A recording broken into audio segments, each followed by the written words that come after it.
A prudência é definida como a capacidade de agir com cautela, discernimento e sensatez, levando em consideração as circunstâncias e possíveis consequências. Ou seja, você analisar aquilo que você está passando e agir com cautela, ser sensato em tudo que você fizer. Envolve a habilidade de avaliar os riscos, ponderar as opções disponíveis e tomar decisões prudentes, com base na análise cuidadosa das situações. E a Bíblia, já que eu costumo dizer que é o nosso manual da vida, né, Hermes? Ele nos ensina a ser prudentes, né? E agora eu vou falar rapidinho sobre a covardia. Covardia a gente não precisa nem explicar, né, o que o dicionário fala, né? Porque eu tenho alguma coisa palavra... aqui, ó. Vamos lá. Significado de covardia. Pessoa medrosa que demonstra covardia diante de alguém ou de uma situação específica com a qual foi confrontado. A ausência de bravura, que demonstra fraqueza, falta de coragem, medroso, temeroso, apavorado, frouxo e intimidado. Ou seja, a palavra covardia é forte. É forte. Né? Então, assim, né, dito o primeiro versículo que o Rafa leu aqui nessa manhã, nós continuando aqui ainda em Josué, nós vamos lá para o capítulo 8, né, o versículo 1. Novamente acontece o seguinte: então disse o Senhor a Josué: não temas e não te espantes. Toma contigo toda a gente de guerra. Levanta-te e sobe a Ai. Entreguei nas tuas mãos o rei de Ai, o seu povo e a sua cidade e a sua terra. Olha que tremendo. Então, primeiro, quando Deus chamou Josué, né, que foi o versículo que o Rafa leu, não temas, eu sou contigo. Deus já havia feito para ele uma promessa ali. E quando ele começou, porque Josué foi levantado para de fato tomar a terra prometida.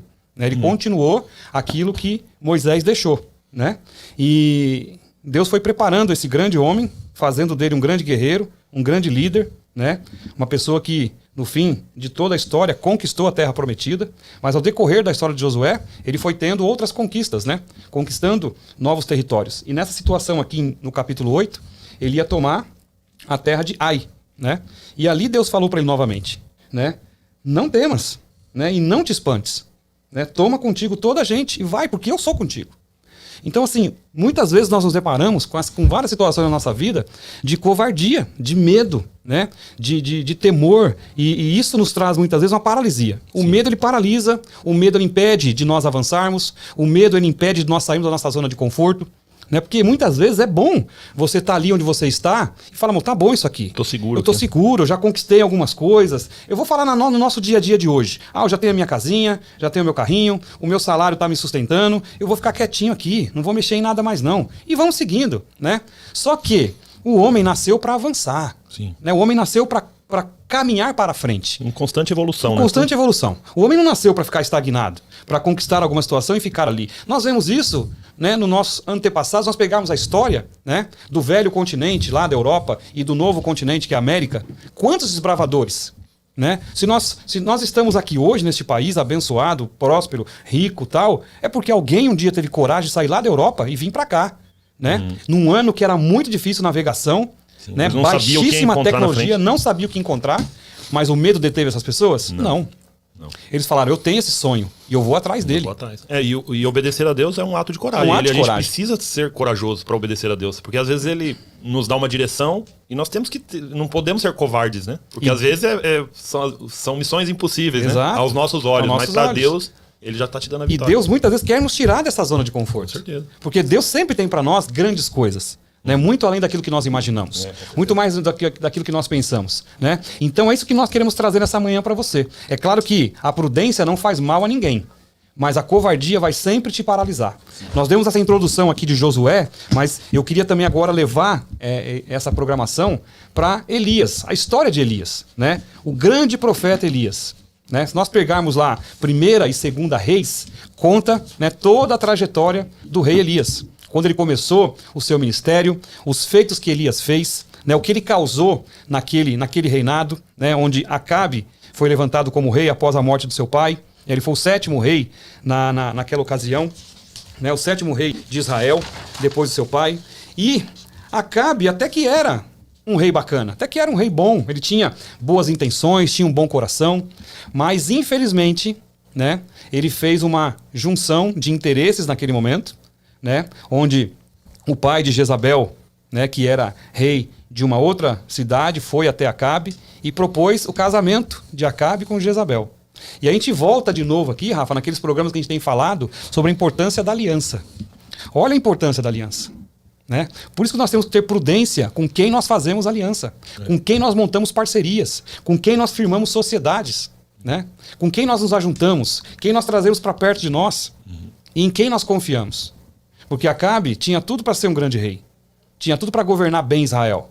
Mas quando ele aceitou se juntar e casar com Jezabel, por conta de interesses comerciais, ele teve também que assumir uma parte do paganismo daquele outro reinado de Jezabel. Porque Jezabel era uma discípula de Baal, né? Ela era uma discípula de Baal. E Acabe acabou entrando nos seus encantos, né? Visualizou aquilo que os olhos humanos sempre vê, que é a natureza humana, e acabou se juntando com Jezabel. E foi terrível. Porque causou a ruína daquele reinado. E aí é onde começa a entrar a história de Elias. Né? Elias foi muito corajoso e prudente, né? Porque ele estava pregando o cristianismo num lugar onde todos eram pagãos, né? Eles adoravam o rei Baal. Baal, para quem não conhece, era um deus que eles adoravam.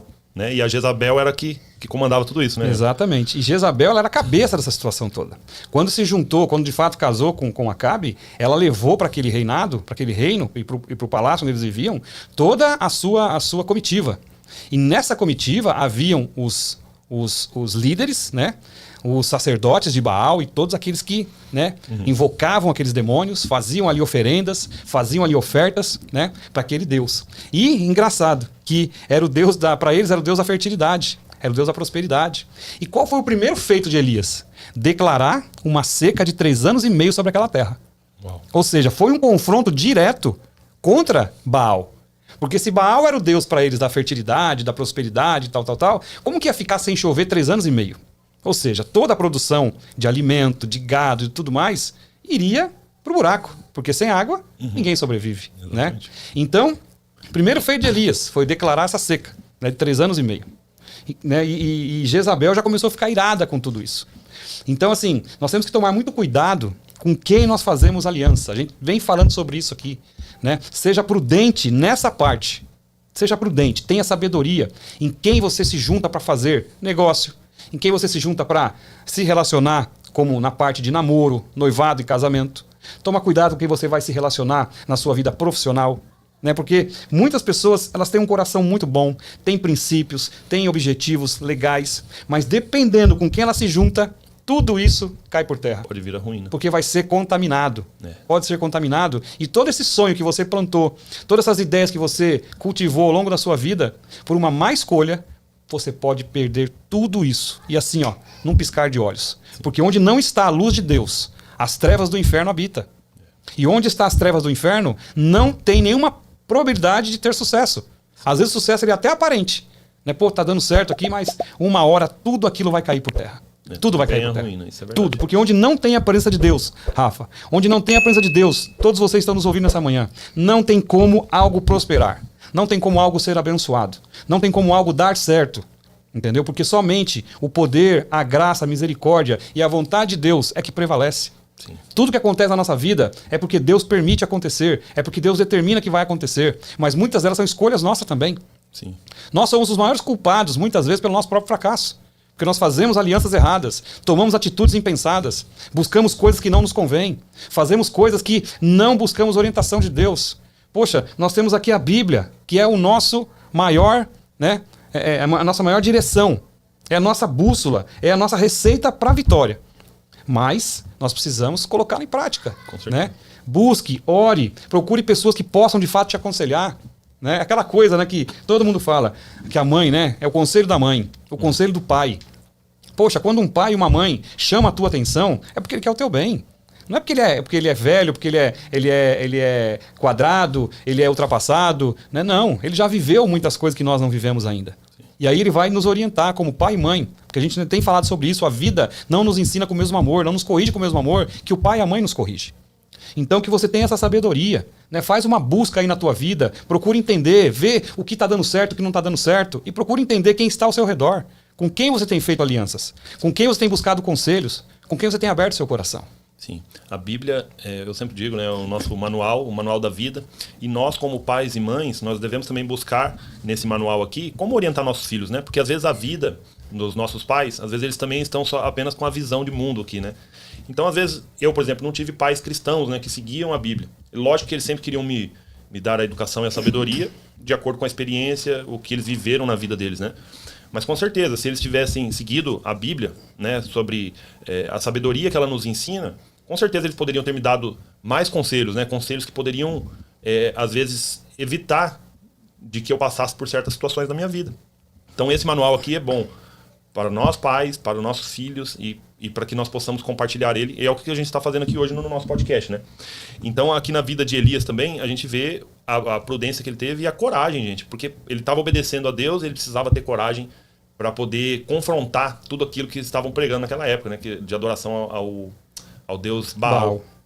E ele foi totalmente contra o sistema, né, que eles estavam empregando naquilo. Então ele foi muito corajoso, muito sábio, porque se ele profetizou a seca contra o rei da fertilidade, ele estava colocando Deus daquela época à prova. E ele foi muito corajoso, e inclusive Jezabel fez uma perseguição contra ele, né? Sim, a gente vai chegar nessa parte aí. E né, quando o rei Omri, que era o pai de Acabe, resolveu casar Acabe com Jezabel, o rei Betibal, né, que era o rei sidônico, e trouxe toda essa adoração a Baal. Olha que incrível, o Acabe chegou a construir até um templo para Baal, dentro do seu reino. Ou seja, olha que ponto esse rei chegou. Né? Que ponto que esse rei chegou. Ele era o rei de Israel, o povo prometido de Deus, o povo que era protegido, era a menina dos olhos de Deus, o povo de Israel. E por causa de uma aliança... Por causa de uma aliança mal feita, por causa de interesses comerciais, porque o pai de Acabe tinha interesse comercial com o pai de Jezabel. Né, esses reinados que eram as vizinhanças próximas. Mas isso tudo trouxe uma ruína, trouxe toda essa desgraça para dentro de Israel. Aí você imagina, aos olhos de Deus, como que Deus não se indignou com isso? Quando viu aquele povo escolhido do Senhor, onde um rei foi capaz de construir um templo para Baal. Para outro Deus. Né, para outro Deus. Né? E esse Baal, ele era, para esse povo que adorava esse Deus, ele era o Deus da vida e da fertilidade. Então Deus falou, peraí, então já que vocês acreditam no Deus Baal, que é o Deus da vida e da fertilidade, Elias, vem cá. Seguinte, vai lá e declara, né, profetiza que durante 3 anos e meio não haverá uma gota de água sobre esta terra. Uau. E eu quero ver eles clamarem, então, a Baal, que é o Deus da vida e da fertilidade, para que ele produza fruto, alimento, né, para esse povo todo. E aí começou, né? Elias foi lá, corajoso, né, com toda a ousadia, e profetizou, olha, a partir de hoje, durante 3 anos e meio, não vai cair uma gota de água nesta terra. Uau. E aí o tempo foi passando, Jezabel não acreditou, Acabe também não. Falou, não, isso aí é conversa fiada. Foram pedir para Baal. E foram pedir para Baal. E fazendo ofertas e oferendas e tudo mais. E nada acontecia. Nada acontecia. Nada. Por quê? Porque a palavra vinha de Deus. Deus é o Todo-Poderoso. Deus é o Senhor que determina todas as coisas. Sim. Né? E continuando a história, chegou um ponto onde Elias desafiou Jezabel e os profetas de Baal. Foi onde aconteceu a famosa história, né, no Monte Carmelo, onde Elias enfrentou os profetas de Baal. 450 profetas. Uau. E ali os profetas clamando a Baal, e Elias deixou todos eles. Vamos fazer um altar aqui. Vamos colocar aqui. Fazemos um altar, colocamos o holocausto, colocamos, né, um bezerro aqui morto, e aquele que Deus vier e fazer, esse é o Deus verdadeiro. Ok. E começaram ali aquela adoração, e os profetas clamando, gritando, e Elias tirando sarro. Grita mais alto. Talvez o seu Deus esteja dormindo. Talvez não esteja te escutando. E se retalhavam, e se rasgavam, e se jogavam por terra. Quando chegou uma hora que eles não conseguiam mais clamar. Não tinha nem mais voz. Aí Elias falou, bom, agora é minha vez. Vocês já tiveram a parte de vocês, agora é a minha. Falou, faz o seguinte, restaura o altar, joga água, molha isso aí, enche de água. Falou, poxa, mas vai... enche de água, pode molhar o quanto vocês quiserem. E Elias foi e fez uma oração muito simples. Invocou o Deus Todo-Poderoso. E o que Deus fez? Lançou uma língua de fogo imensa, consumiu todo aquele altar, consumiu a água, tudo que ali estava. E todos ficaram de boca aberta ao ver aquilo. E depois disso Elias fez o quê? Mandou ordenar a morte dos profetas. E todos foram mortos. Uau. Jezabel, sabendo disso, o que fez? Falou, vou matar Elias. Vou matar Elias. E é aí que eu quero chegar nessa nossa conversa do dia de hoje. Elias fez tudo o que fez, chamado por Deus, né, convocado pelo próprio Deus para ser profeta sobre aquela terra, profetizou 3 anos e meio de seca, esteve diante ali do Monte Carmelo, onde ele viu o poder de Deus consumindo aquele altar, fazendo aquela proeza. 450 profetas de Baal foram derrotados. E quando ele redescobriu que Jezabel queria matá-lo, o que ele fez? Ele fugiu. Ele fugiu. Foi prudente. Não, ele foi covarde. Foi covarde? Foi covarde. Mas eu pensando aqui, se Elias, por exemplo, fosse covarde, antes de ele seguir essas instruções de Deus, ele não teria o nome na história, né? Não. Então, assim, ele foi corajoso de fazer essa Quando ele ouviu a vontade de Deus, que ele foi chamado, ele se prontificou. Mas o que eu quero dizer? Depois de ver esses grandes feitos de Deus, né, um homem que foi capaz de determinar a seca. Um homem que foi capaz de ver 450 profetas sendo destruídos ali pela espada. 450 homens e mulheres, que eram os profetas de Baal. E de repente uma mulher se levanta, fala que vai matar ele foge. Ele teve medo e Ele recuou. teve medo, ele recuou. Mesmo vendo todas as Mesmo vendo maravilhas. tudo aquilo que Deus tinha feito na vida dele. E isso acontece na E isso nossa vida. acontece. É aí que eu quero chegar. Quantas coisas Deus tem feito na nossa vida. Quantas promessas, quantas maravilhas, quantas portas Deus tem aberto. Cura, libertação, transformação, mudança de atitude, resgate de casamento, filhos são libertos das drogas. Né? Quantas coisas grandes Deus tem feito por nós. E muitas vezes uma coisa pequena nos faz recuar. Porque quem era Jezabel? Era uma mulher.